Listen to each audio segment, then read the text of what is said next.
But slowing down, it's like a slingshot. I always use the analogy. It's like when you pull a slingshot back, it gets tighter and tighter and tighter and tighter, and it gets more difficult to pull, and it feels like you're going nowhere and you're actually going backwards. But as soon as you let go of that slingshot, you go flying forward at a rapid pace.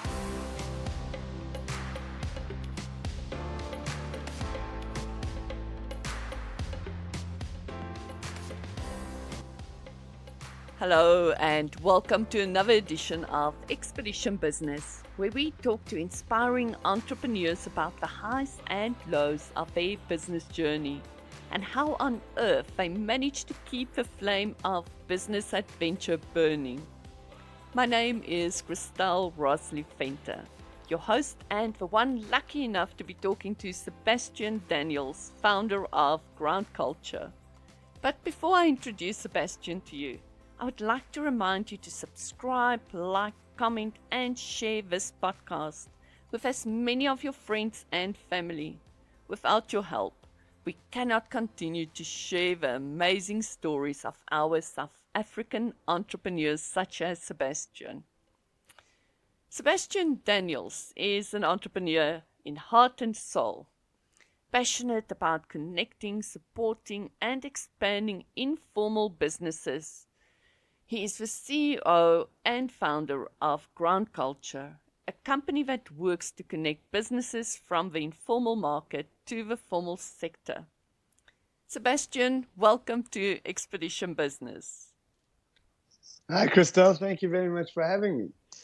It is such an amazing privilege to be speaking to you with everything that you've done so far. Hopefully, our listeners can get a feel of all the amazing work that you've done so far. And yes, it is quite expensive. But something that I would like to know is what or who inspired you to get involved in the informal entrepreneurial environment? Yeah, it's a good, interesting question to start with, and it actually comes from my parents. I grew up in a home of two journalists. Uh-huh. My mom, a TV journalist for SABC, and my dad was a writer for the Sunday Times, Weekend Argus, and just about every paper in the country over their years. And I think that gave me a very different lens in life. I went to Rondebosch Boys, quite a very good school, and majority of my school was white, Mm-hmm. and we lived a very different life to what I saw on the TV every evening. And in my holidays, I would go and follow my mom around because she'd be at work, and I report on her stories with her, or at least I joined the protest while she Mm-hmm. reported on the stories. Okay. And that kind of gave me a very big contrast of the differences in South Africa. On one side, I went to a school where I lived a completely first world life, and on the other side, I was totally exposed to all the problems going on in the country. And I think growing up, I struggled with that. I didn't quite understand it. And when I found out about Steve Biko in history class in grade 11, I fell completely in love with the idea of Black consciousness and the idea of uniting people together through a common purpose. And I think that kind of belief has driven me to go and explore the township and go and explore what is happening. Why are we not integrating? And yeah, how can we integrate? Because we live in the freedom nation, but still we struggle to integrate and actually be free together. So that really was the catalyst for pushing me to go explore the townships. And when I said I wanted to do that, my parents were very much like, yeah, go. Just be careful and just have your back. But you live in a new country, which was very different to the rest of my friends. I mean, a lot of my friends still haven't been to the township, and that I went to school with, at least, which I still struggle to comprehend. But yeah, that's what pushed me in that direction. Okay. And your father also had a big influence in you getting involved in the coffee scene. Yeah, I mean that's so he got dementia, diagnosed with dementia just after I finished matric, and that was quite a hard bullet to bite. It's a crazy disease. Beautiful in some ways, but really difficult in other ways, in the sense that you start to lose your mind, and I wouldn't be able to connect with him. He didn't forget who I was, but I asked him everything about his past, and I kind of struggled with that going into my 20s. When you're a teenager, you very much just, you just want to be away from your parents. You want to you don't want to listen to them. But when you get into your 20s, you actually start to seek guidance and advice from your parents. And as I started to seek guidance and advice from my dad, he struggled to give it to me because of his dementia. And as a way to connect with him, he before that he wrote a hotel review column or breakfast review column for the Sunday Times called Sunday Weekend August, sorry, called Mm-hmm. Sunny Side Up, Yes. which featured for years, and it was quite a cult classic. All the restaurants and hotels would put these reviews up in their on their wall, and this is obviously before the advent of internet. So Mm-hmm. that's where people got their review columns, and it was a big success. And as a way to connect with him, I started writing restaurant reviews, and I took him along to all the restaurants with me, and I try to connect and ask questions. Um, and yeah, that's actually where the business that is ground culture these days Mm-hmm. began, because I wanted to start something from nothing. I'd also just come from a previous business Mm. called Year Two or Yes. Stockfella, Yes. which was an amazing success at its height. It was a university project where we wanted to we wanted to scale stokvels, Mm-hmm. which are traditional saving schemes. Yes. And they say 45 billion rand every year GDP, but the money just circulates and it's completely untracked, at least to the formal sector. And we felt that was a shame because that's a full on banking system of the Mm-hmm. informal economy. Um, but yeah, before I dive into that,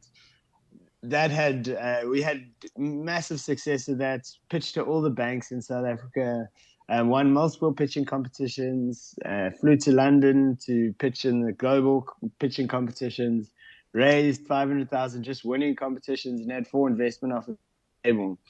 But when we launched, we just got our market wrong. We kind of got too involved in the formal sector and forgot about actually our participants and members in the Mm. informal Mm. economy. And yeah, we just got it wrong. So that kind of came crashing down. My ex-girlfriend of 7 years broke up with me. Oh. My grandfather died. My dad got diagnosed with dementia all at the same, and I finished university all at the same time within a 4 months period. And that's when I decided to start from absolutely nothing and build a business in the way someone in the township would build a business, with no access to formal resources, starting from nothing in your parents' house. And Mm. additionally, it was a great way to engage with my dad. So yeah, that's kind of where that journey started, or one ended and another started. Mm-hmm. Okay, and your experience through Yet too, does that help you today? Yes, definitely. I think I think it's still an avenue I want to go back into. I think there's so much potential in the informal economy in terms of scaling those kind of businesses. And some stats report that stockful earnings or contributions have grown to 65 billion in the last 10 years. So it's very much a growing economy, but it's growing within isolation of the informal economy. And it is banked to these days, but there's no vehicles behind the kind of access to formal resources. So, I mean, it connected me to a massive group of people I call friends these days who come out with me in the informal, I mean, in the in the formal economy. Mm-hmm. But yeah, a lot of it, I opened me to the informal economy. But yeah, it is. I'm in a very different sector these days Mm. in kind of small business development, um, that I do. It does help me, but there's also a big part of me that would love to go back into that industry and really scale it, try to scale something again. Okay, but at the moment you are very much involved with ground culture. Do you want to tell us a little bit about what ground culture does and how Yeah. it's got to be doing what it's doing today? So, like I said, following the kind of failures Mm-hmm. of the past and diving too deep into something without building a proper foundation, as well as not really understanding the market, well, assuming you understand the market without continuing to understand the market, if that makes sense. Uh-huh. Um, I wanted to build ground culture in a new way from the ground up, like I said, with no access to proper formal resources to really get an idea of what the entrepreneur within the informal economy struggles with and try. I mean, I do have certain privileges that I can use that an informal entrepreneur couldn't, but I really wanted to understand what those privileges were and how exactly they affect us and how exactly we can share them. So yeah, I started by writing coffee shop reviews. I did that for a year. I wrote 130 coffee shop reviews on independent coffee shops in South Africa and built a website so people could find them. And they had Wi-Fi, parking, plug points, photos, ratings, and yeah, obviously nice written pieces were quite funky. At the same time, I was working a consulting project for UCT on Mm-hmm. stock files. I was building data sets for the law faculty.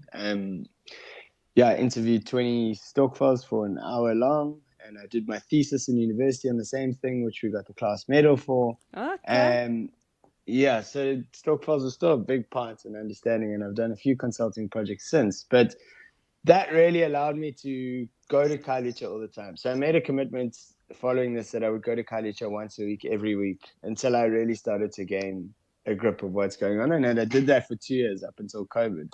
So at the same time, I was going to Khayelitsha and working on the Stockville research project. I was building the business coffee shop Blues, which eventually became Ground Culture. And I reviewed all these coffee shops. I did that for a year, quite exhausting, a lot of Uh-huh. fun, a lot of caffeine. And then in the second year, my Stockville consulting job came to an end, and I really wanted to find a way to create a business model.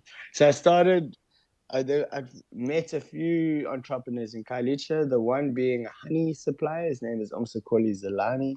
Mm-hmm. And I said, listen, man, I've got 130 coffee shops. I've met the owners, I've interviewed them. And I'm sure they'd buy your honey. I'm sure they put it on your shelf.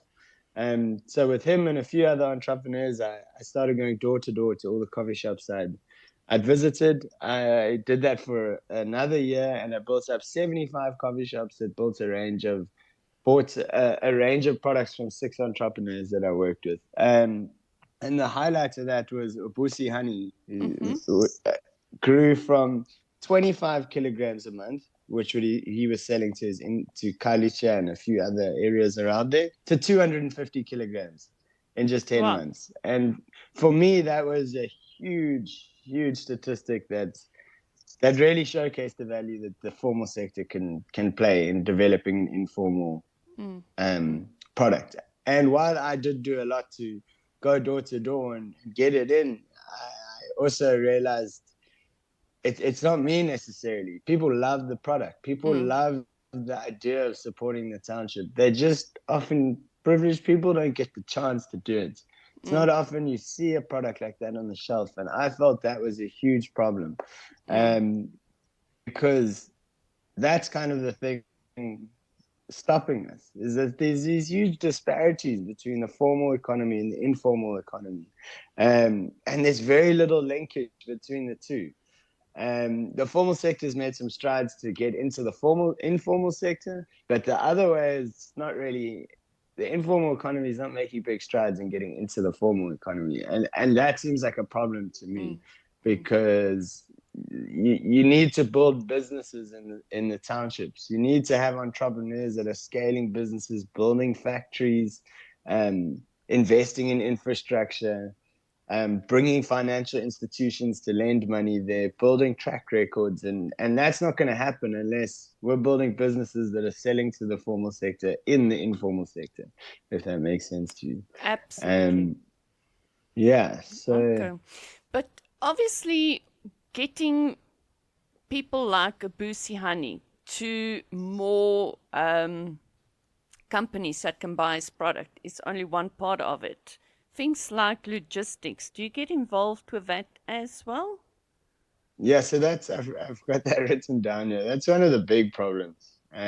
We do get involved in logistics in terms of we will deliver everything from a central point from our side. So instead of you having to go door to door to door or to reach out to people, we have a central spot that you can drop your place and we'll take it from there. Getting to the township is still a big trouble because it is 30 to 40 kilometers away from Cape Town, Mm-hmm. which is expensive for any business to run for just one trip. So that's kind of a big part of solutions we need to solve, but it's just a bit too big for us to do right now. To try solve the whole problem of building like the delivery systems from Kalicha to we're an observatory to Uh-huh. observatory is a long way. But what we do try to do is get entrepreneurs to work together. So if we're ordering from 5 entrepreneurs in Kalicha, we try to get those entrepreneurs to um, to just use one car to get you, Mm, or just mm, rely on one entrepreneur, or try shift it over time. But that's mm, also a struggle, mm, and there's also inbuilt competition between entrepreneurs in the informal sector and in the formal sector. But yeah, it has its challenges.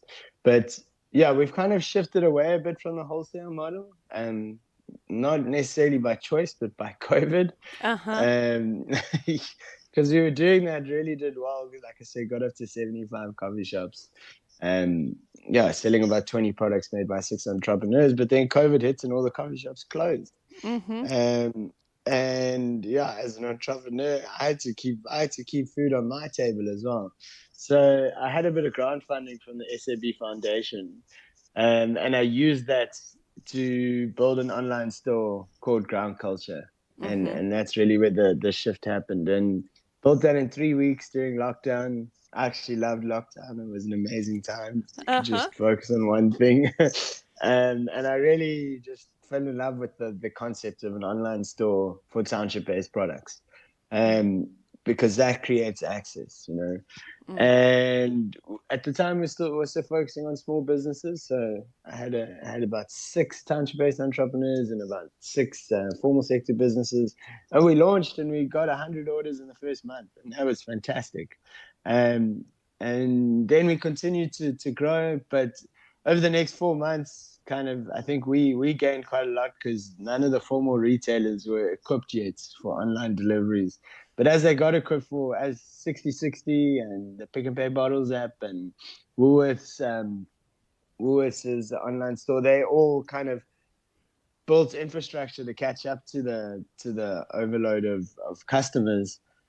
We struggled because we didn't have the selection that the other guys these formal retailers had, and we found people that only came down to buying a few products. So we had spinach red, amazing seller, honey continued to be amazing seller, a coffee and some biscuits. But other than that, we now had to bring on, we started, I mean, we had like over 100 products. And when you're only selling 6 consistently, it became mm-hmm. quite a challenge to do that. So we shifted again, more in a defensive move, and we opened a coffee shop in Observatory. Mm-hmm. Um, and these are the lessons they're hard bullet to bite sometimes because I like scaling things. Mm-hmm. But this is what a township entrepreneur has to do. It's not a straight cut path at all, especially when you don't have funding. You need to do things that are going to keep food on the table, not necessarily things that are going to promote your long term. And I think this is the key point that the formal sector doesn't always understand about township based businesses is you got to put food on the table. It's that's your primary objective, you know, and you got no backup plan. But we opened this coffee shop. My dad had passed away a year previously, and he left me 50,000 rand. So I bought a coffee machine and 5 tables and 10 chairs. We started pretty much from scratch again in some senses. The online store kept going, but yeah, we kind of shifted focus, and that kind of really deteriorated the online store. I think it's another lesson is when you spread yourself wide, you do lose as well. You take your eye off the prize, and you start something else again, which is a big lesson I have to continuously teach myself.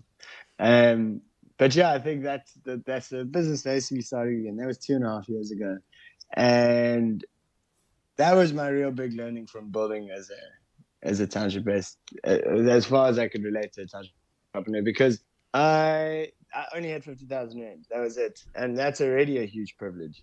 But over the course, I bought a drill as well, and I took any scrap wood from friends. I took any kind of donations from any friends, and that again is another privilege because I had friends that had things to give. Um, which is this thing. And yeah, over the last 2 years, we built an amazing coffee shop in Observatory that's really become a community hub. And we've got a lot of people that come there. We've got a great place to showcase our products. Yeah, we keep growing. We keep building a really eclectic, diverse bunch of customers. And it's a great space that we can now host events to actually engage people on these topics and to talk about the struggles of township-based entrepreneurs, and to bring township-based entrepreneurs into the conversation directly through an observatory is just such a great place because it is so diverse in itself.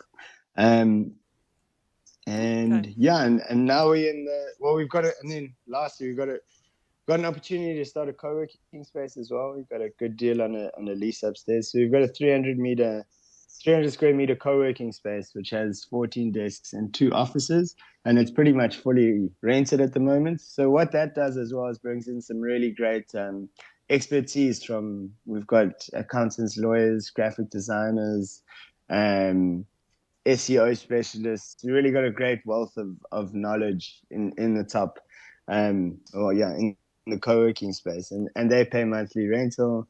So we've really built a nice stability now. And I talked about building foundations. These are the foundations we've built, and now we're in the process of relaunching our online store and really starting to actually scale now, because we've got a foundation that if we fail in our scalings, we can fall back onto. And that's one thing I'm incredibly proud of. Well, something that comes through to me is falling back on, starting from scratch. Sounds like you're pretty much an expert in that field. Yeah. So it's not something you'd be too proud of necessarily, of failing and falling back. And I think it's quite a hard bullet to bite, especially when you see I finished university 7 years ago, and I think the hardest bullet to bite is looking at your corporate friends. And I studied finance at UCT. I did business science, and seeing where they are now. And it's like, yeah, and this is kind of the advice I'd give to entrepreneurs that want to be entrepreneurs but have a university degree. Is like, sometimes I think it is better to just go get the stable job, learn the company structure, earn a good paycheck, work your way up the company. Don't necessarily take on too much debt, but then look at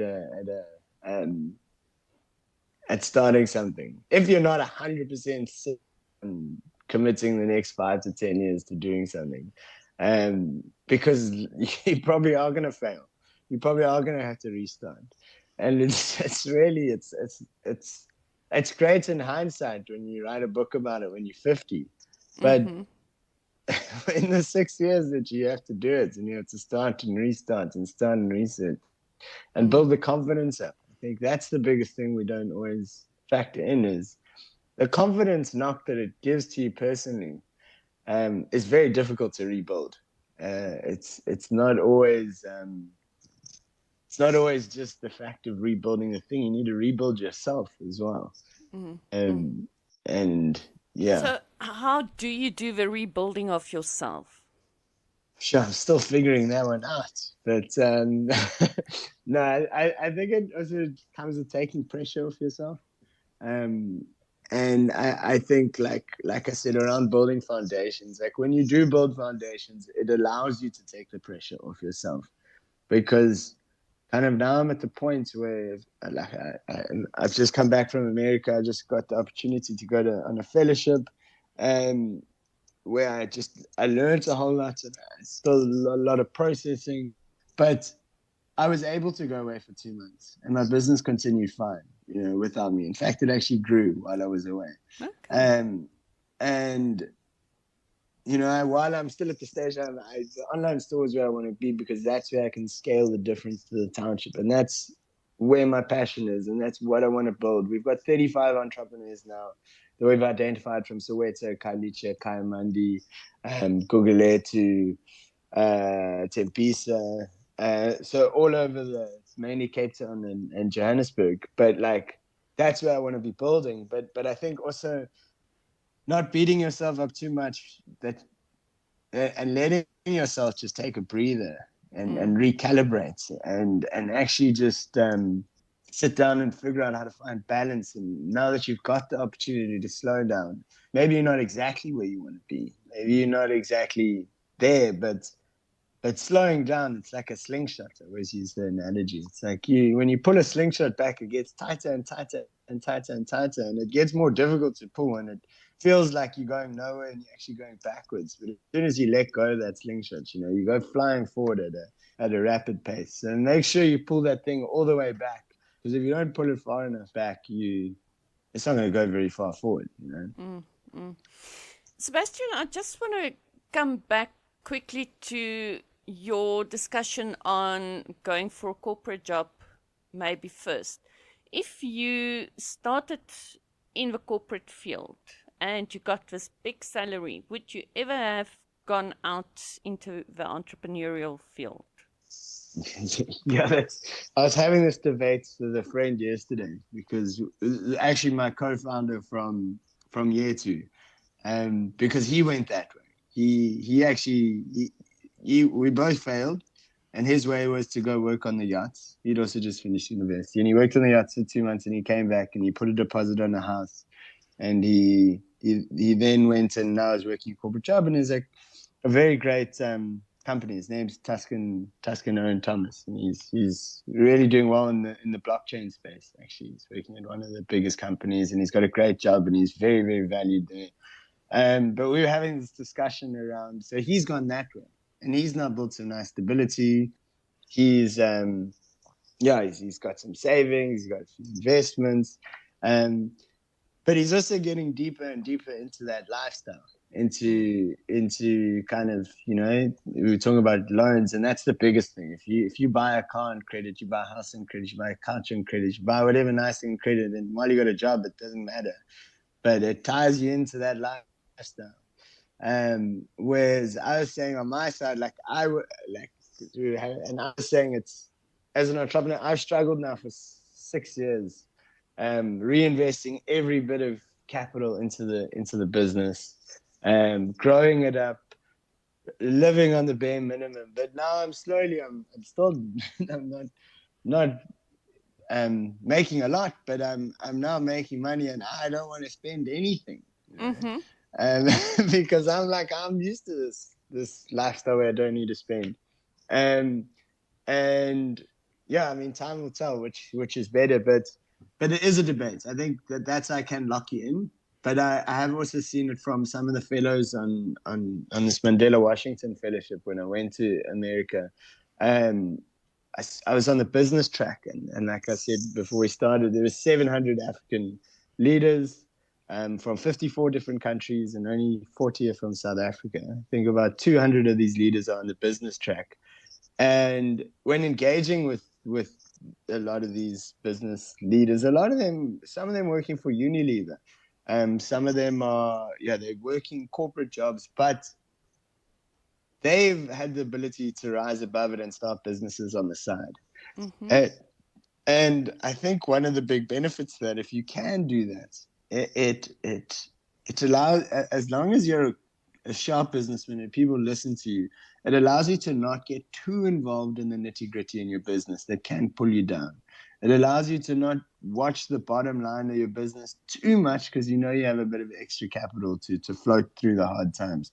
You also aren't relying on the actual income from your business to develop it. And one guy, he is from Zimbabwe, and yeah, he's working for Unilever, and he started a pig farm on the side. He's recently done that 2 years ago.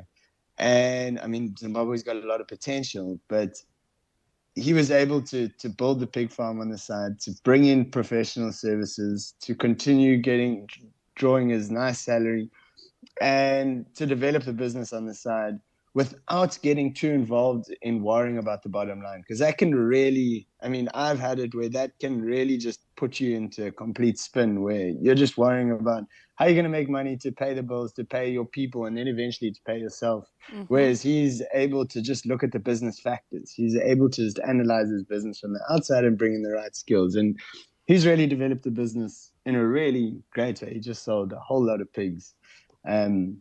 For a large sum of money, and now he's built a whole lot of machinery and he's reinvesting it. So, I mean, there are benefits to that side as well, and that's a really good use case from that side.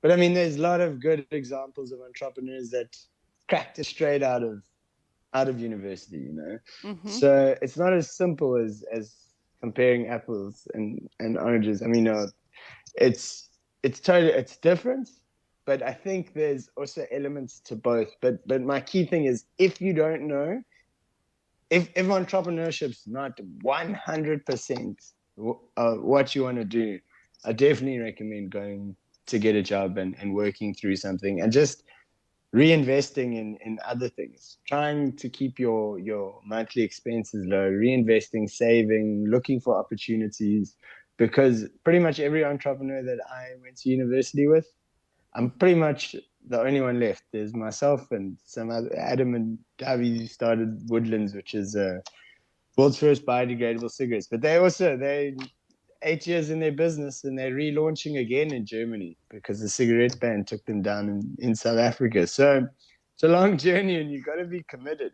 You know, Mm-hmm. and I think a lot of people don't see that from the get-go. They see Steve Jobs, they see Elon Musk, they see this, and they don't know the struggles that most people go through when starting a business, especially when you don't have capital. Mm-hmm. I would love to get back to the struggles a little bit later, but in the meantime, even though you don't have all the resources that you would love, you have inspired so many people. If I think about Spinach King, obviously you mentioned Tabusi Honey, Culture Lab, all those companies that you've played a very big part in their development. Yeah, I mean that like I said, that's the part that drives me. That's what I love. Like, I'm sitting here with a big smile on my face because those are my friends. And those a lot of those people become my family because we built businesses together. And those people have done amazing things for me as well. And I think that's where you see the beauty of business here in South Africa, especially. We have such a culture, at least in my realm of businesses helping each other, businesses working together. Um, because even though I haven't, well, I mean, I have helped to scale a lot of these businesses and get them the right opportunities, but not all of them have benefited me. Um, I've put a lot of people in touch with the right people that have instantly changed their businesses. And I think that's like the big thing that ground culture is trying to do.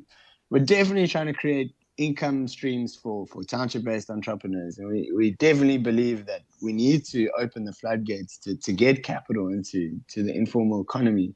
But that doesn't just happen from someone buying in an online store, us selling in a coffee shop, or us selling their products in retailers.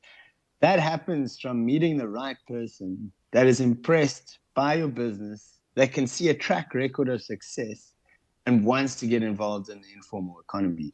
Not just from a point of, and this is what we've got to get away from. It's investing in the township is not just about, um, investing in the township is not just about doing the right thing. There's actually a big business model to it. And there's actually some amazing products there as well that have the potential to scale, not just in South Africa, not in Africa, but globally. And that's really what we're trying to push, is we're trying to open the conversation.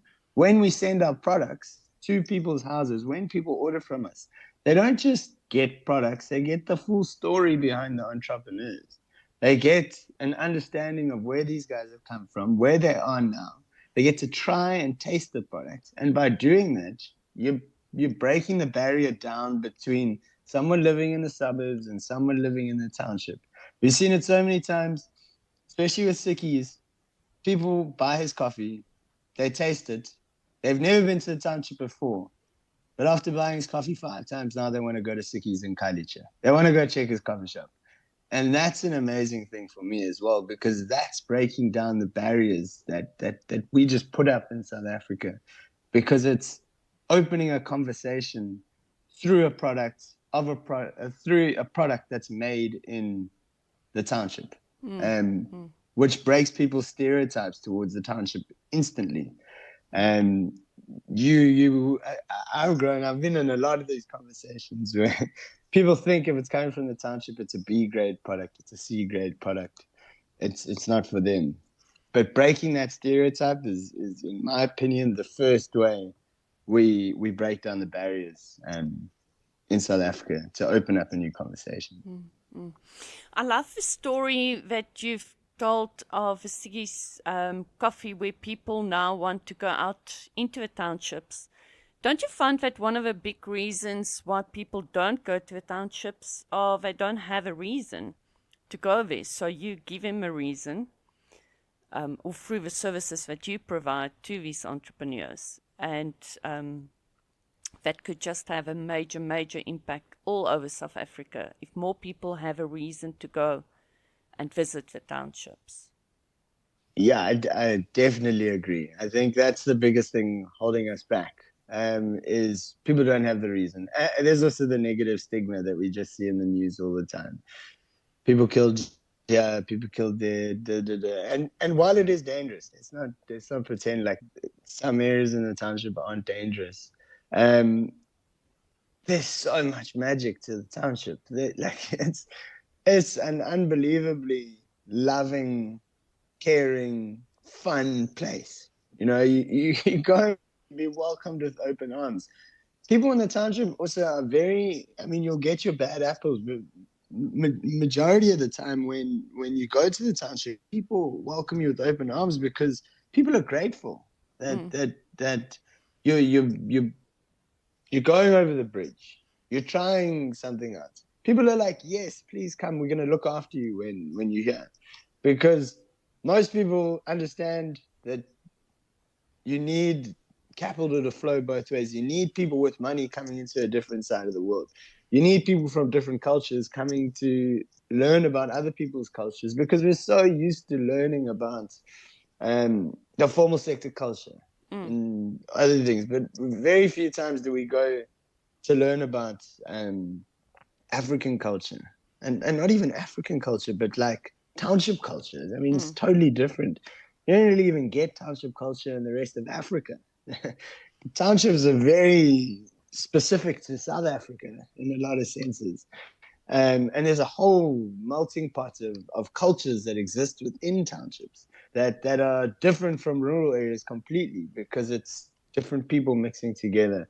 And I think focusing on the stories of entrepreneurs is one of the best ways to unlock that, because people understand business and people understand products, and it's something that you can share. I mean, I'm talking about the magic of the township. I'm talking about I'd be talking about chisanyamas on the side of the road, and people playing music from taxis, and like clubs, but a lot of that stuff is quite far-fetched for a lot of more westernized minds. But when you're talking about a product like spinach bread, when you're talking about a product like coffee, like honey, chocolates, like rooibos, like we got so many products, but like these products, it's normal. It's like, oh wow, this comes from the township. I can relate to that. I can understand, and I can understand his business journey, because it's not that dissimilar from anyone else's.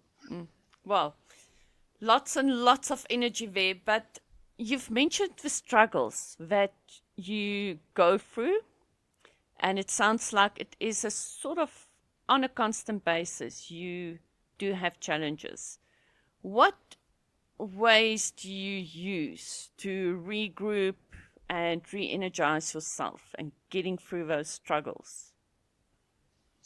Yeah, I've been going through this now after returning from America. It's been very interesting because I was free. I was traveling for 3 weeks on my own. I was walking around. I was feeling super excited about life and I was ready. And then I got back to Cape Town and it was straight back into work. And people needed me for this and people needed me for that. And suddenly you go from like 0% work to 110, and that's there's no balance in that at all, and it's caused quite a lot of anxiety. So I've been going through these how can I build balance and how can I bring myself back to all the thoughts that I was having in America and all the things I wrote down and all the things I wanted to do. um and I think a big part of that is what I always find a lot of yeah, I find a lot of joy in, and what helps me get through hard times is just writing, is journaling. I have on my computer, I have a thing called my morning pages, which is, I think it's like 200 pages long now. And I just write my thoughts down there. Whatever, if it's bad, if it's good, um, it just slows your mind down.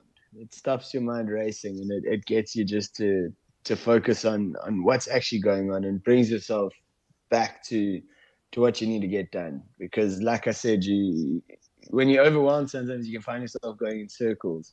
And I find writing really pulls those circles smaller and smaller until you can actually focus on things. Mm-hmm. Another thing I think, as especially as an entrepreneur, it's sometimes you can convince yourself that working hard is going to solve your answers, Mm-hmm.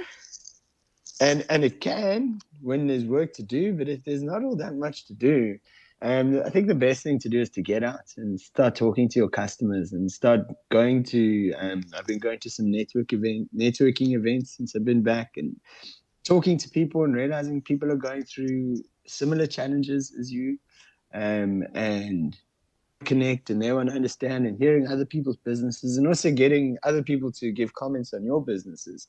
I think it's so important to talk to other people outside of your environment, uh, outside of your business, because that also refines your thinking. I did a lot of that in America, um, but it was so far outside, people couldn't always relate. Uh-huh. So I kind of built these big ideas in my head, and coming back now, I'm trying to pull them off straight going into my office, and I'm trying to pull them off, and then you can get stuck in a circle because you still haven't gone and spoke to the people here in the country where you're trying to pull these ideas off. And I think if you don't go and do that, you're going to get stuck in traps and in loops, and your ideas actually just aren't going to come to fruition because you need executing partners, and you need to talk to different people. You need to find out if these ideas actually are as good as you think they are in your head. Mm-hmm. Um, and the last thing, which my girlfriend has been laughing at me because I keep bringing it up, is going surfing. Okay. Yeah, because sometimes just taking a break from everything, going for a trail run, going for a surf. It's just so important just to completely take your mind off everything and let your mind do whatever it wants to do. Because sometimes when you sit in a room and you try to work a problem away, it doesn't go away. You actually just sit there and you don't do much. But when you go for a surf and you give yourself a break, you come back with a new perspective. And yeah, I think that's a key lesson is whatever you find joy in. Sometimes, as the entrepreneur, you should just go find the joy rather than find the solution to the problem that you don't know the solution is. Mm-hmm. But sitting in a room, sitting at a computer, it's not going to help. No, no, I can relate to that very, very well. I've actually just written a blog yesterday after returning from the Otter hiking trail.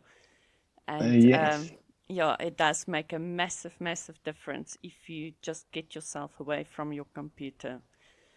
yeah, yeah, definitely. So, in terms of family, do they still play a role in your business, in your thinking? Um, yeah, I mean, definitely. My mom is she's She's definitely the most involved family member, but I think that's just a mother's job as well. As well Mm-hmm. as her being an inspiration, she's always looking out for me, and she's always here. But she's the big reason I fell in love with the township. Mm. She was an inspiration to me. She was African Journalist of the Year Wow. in 2000. And she was TV presenter for SABC3. No, well, she presented the budget speech a few times, but she's always just been like, go to the township, you can solve the problems. She's been so pro the freedom nation. She has just spoken that story Mm-hmm. forever. So she's really my inspiration and what do you call it, my North Star in a way. Mm. But she's not necessarily the best business business person. She's a brilliant journalist. But yeah, she's a good mom. So she tells me what to do from a business point of view. But that can drive a son crazy sometimes. And yeah, I think the older I get, the more I'm starting to rely on family. My uncle Mark, I've also just been um, reaching out to him more often. I think like family is the best, sometimes the best people to lean on because they know you better than anyone else, and they know your financial position, even though you don't want to always share it with them because you can be somewhat competitive. They can really um, help you out on that, and they're the best people to talk to. And then lastly, my girlfriend Shelly, she is actually the operations manager of the business as well. So part of the reason it grew while I was away because she was definitely involved. But I mean, we live together, we work together. She's a person I lean on more than anyone, and I think having that kind of support in your life can really take you far because we've talked about the hard times, and those hard times are a lot easier when you've got someone great to lean on. Mm. From a business point of view and from a personal point of view. Um, Otherwise, you will just work your life away. When I've been single, that's that's what I love to do. It's just Mm. work. But it can get exhausting. Mm. And sometimes you need a fresh opinion and someone that really understands it. Even if you don't want it right at that moment. And usually you don't. You know, usually you want someone to affirm what you think is the Uh-huh. right decision, and that's where the other person plays a vital role. Yep. You need that devil's advocate. Absolutely. But Sebastian, if you could start your business journey all over again and you could change anything, what would that be? It's a great question. Um, I think the thing that comes to mind um, is the business of year two. And that's why I go back to the question you asked in the start. Do I still for carry it? I think in a lot of ways, I wish we'd never stopped it. I wish we'd never thrown the towel in. I mean, we do have a small shareholding company called Spoon Money, which is an amazing company which Year Two morphed into. We luckily made like some kind of an exit there, but yeah, I just like I meet up with my former partner quite a lot, and we talk about we really want to start something again.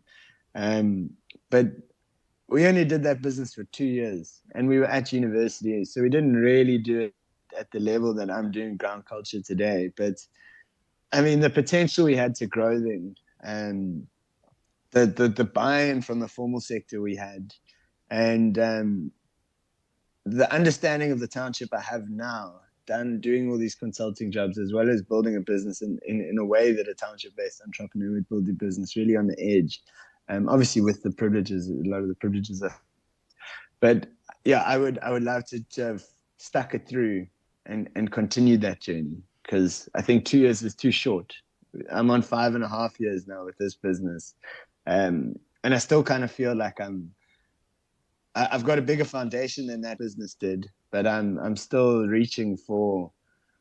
I still don't have the scalable element that it did, and I Mm. think Mm. there's still so much potential in that market to unlock value, and to unlock long term growth, and to collectively invest in businesses in the township with township-based capital, to Mm-hmm. invest in retailers, to build malls, to build whatever it is, but with informal finance.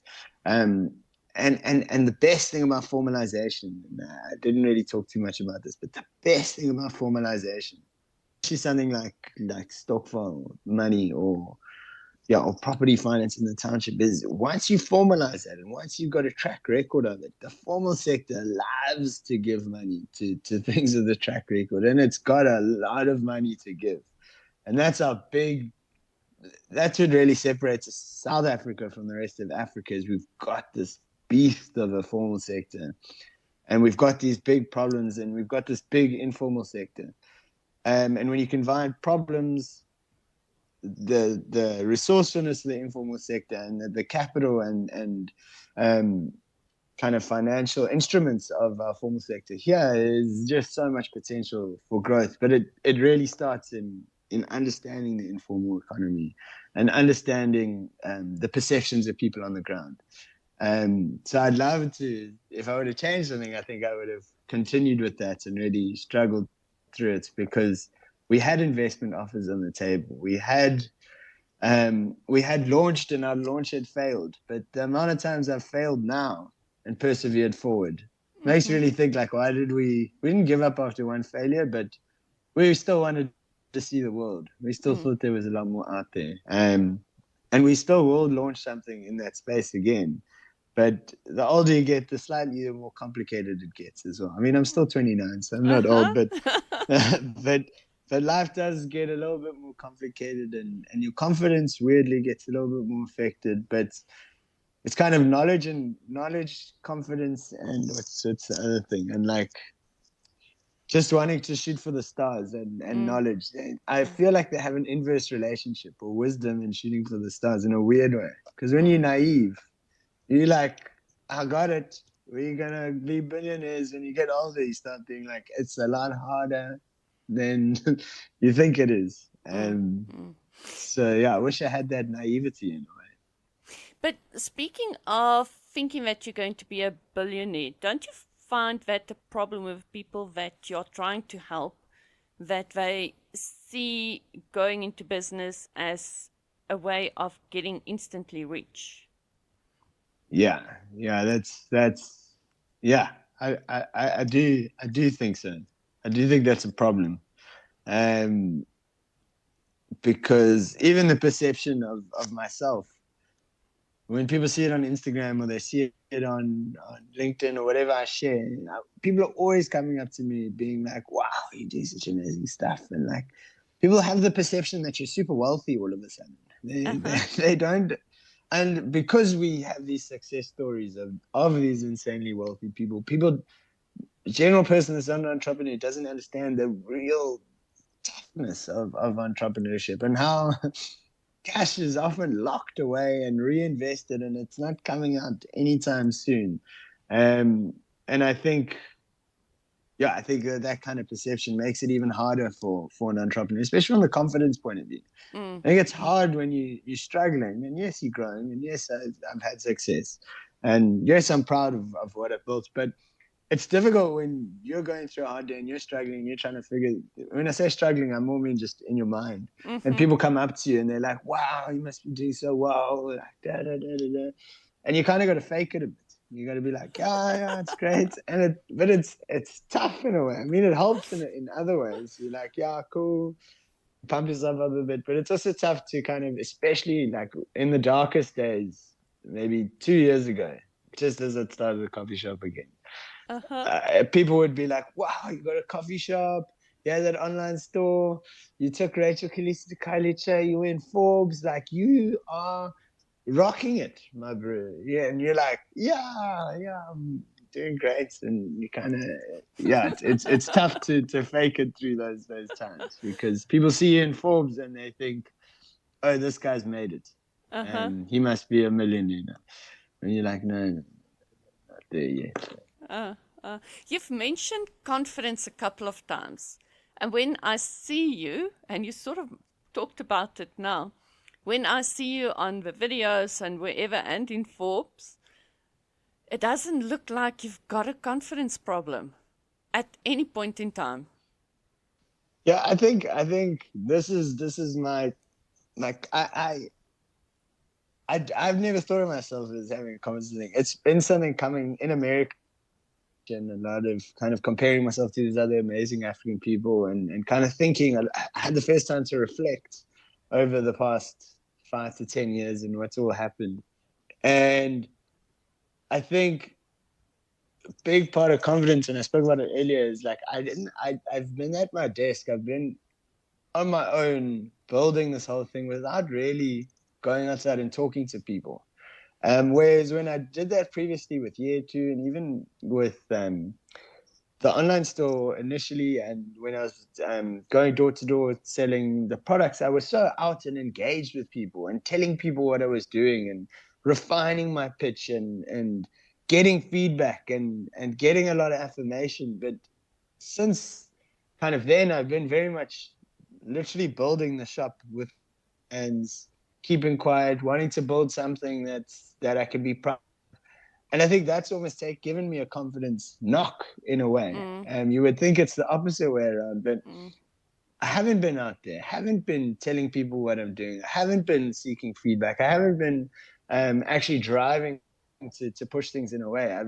I've been so focused on one thing and building that thing strong so it can support the rest that I've kind of had blinkers on. mm, So you create your own perceptions of what other people are thinking. You build that, and that's kind of um yeah, actually allowed my confidence to depreciate in a way. And it seems counterintuitive, but mm, the more you're out there, because you build your own feedback on your ideas, you make your own assumptions. But the more you're out there, the more you talking to people, you're testing those ideas. Maybe your ideas are wrong and mm-hmm, they fall away.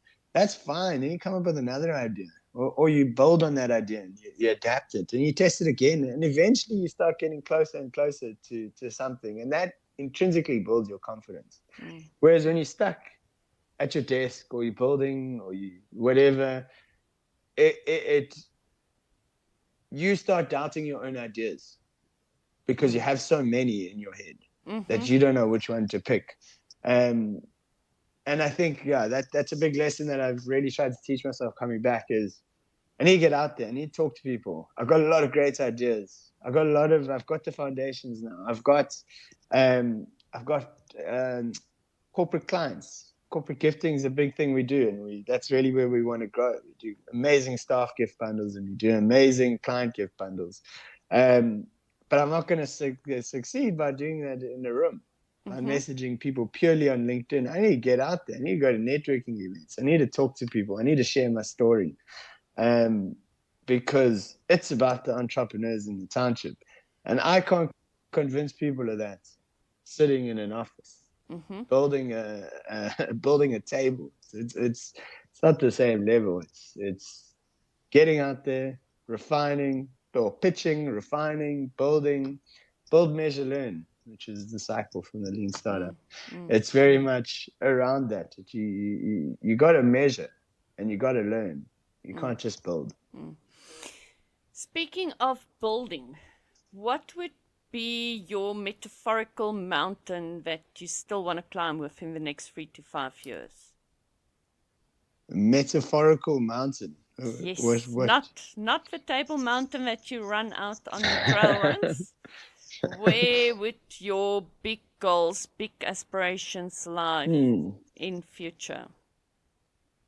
So I have with ground culture. I've got a big dream is to really find entrepreneurs with great products. It's a big challenge in itself. It's really not as easy as you think. Um, so that's step one.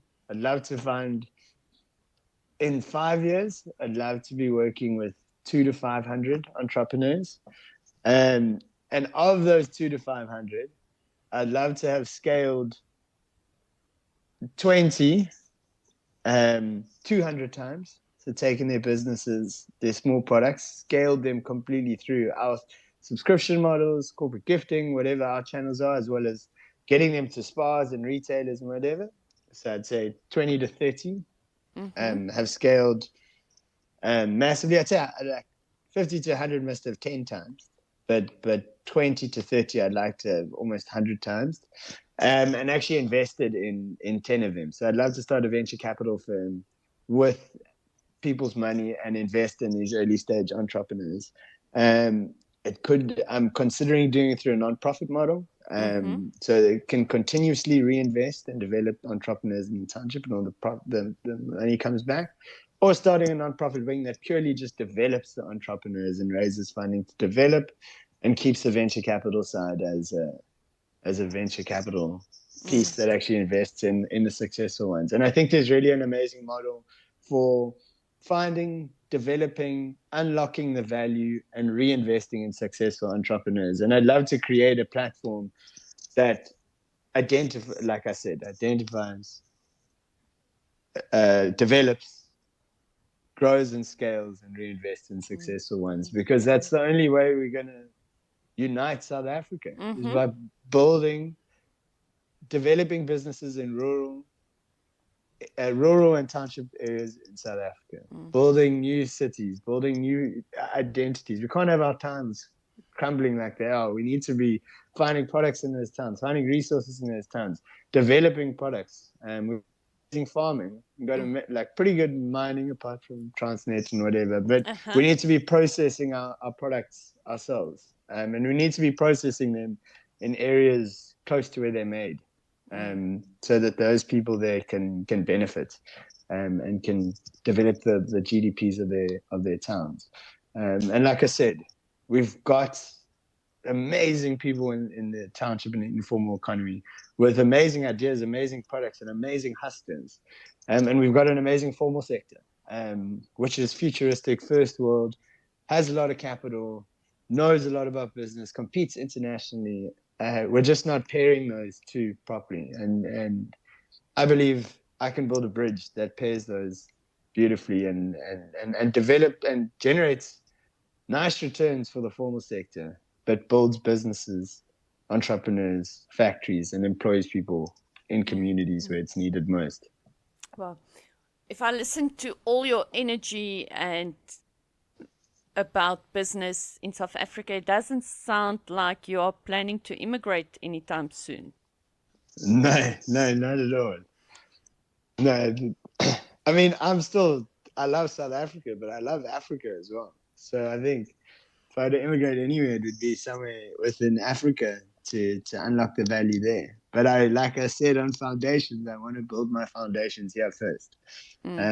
Because my foundations are also not just for me, and for all the people that I want to work with, that I believe in informal economies, and also informal economies. I love suburban-based entrepreneurs as well. They got a lot of good stuff as well, that can also be sold across Africa and across the world. So build the foundations here, but immigrate within Africa, and at some point maybe also go overseas to build export markets, for South African entrepreneurs and businesses, because I'm all about South Africa and I'm all about Africa. So whatever, I dedicate my life to developing this continent. Wow. Wow. And then eventually, when you're 50, you're going to write that amazing book. Yeah, Or will it potentially. be before 50? By the sounds of it, Sure. it sounds like it's going to be at 50. No, I have to see on that one. I think I had a dream last night. I read a book, weirdly, um, but I think it was about the township. But yeah, potentially. But yeah, I just am more excited to see if we can build this road than anything more. I want to start looking forward, and it's been great to talk to you, to kind of be challenged on that 3 to 5 year metaphorical mountain question, because that's really where I want to be focusing at the moment. I think one place I fall short is I really have a vision for the future of this country, and a future of the continent, but it's a long way off from where I am now. And looking 3 to 5 years in the future really, allows for that dream to materialize, because that's not where it starts today, but that's about as far as we can look ahead, in terms of where I am now.